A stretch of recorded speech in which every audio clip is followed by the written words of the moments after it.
I have always been a man of peace, and that's what the Quran stands for. It has been my mission to spread peace throughout the world. Unfortunately, I face detractors who prevent me from carrying out my mission.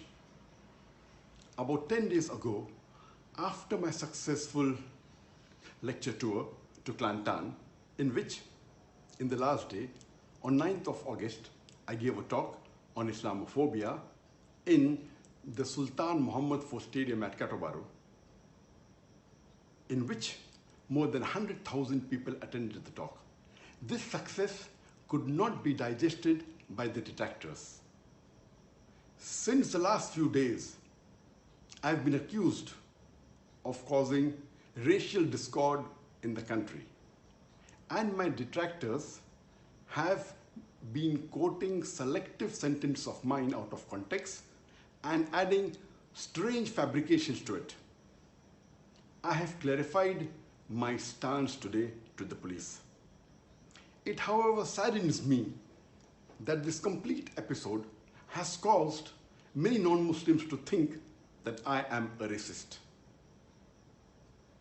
It has worried me that those who were hurt have not heard my speech and have relied and based their impression on out of context quotes of mine.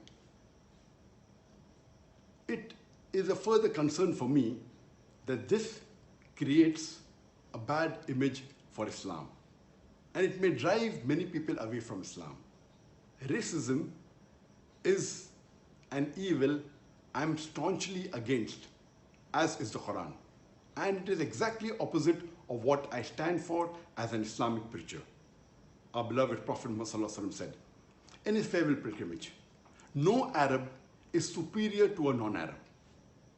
Neither is a non-Arab superior to an Arab. A white person is not superior to a black. Neither is a black person superior to a white." And Allah says in the glorious Quran, in Surah Hujurat, chapter number 49, verse number 13, "O humankind, we have created you from a single pair of male and female, and have divided you into nations and tribes so that you may recognize each other, not that you may despise each other. And the most honored in the sight of Allah subhanahu wa ta'ala is the person who has taqwa, that is God consciousness, that is righteousness, that is piety."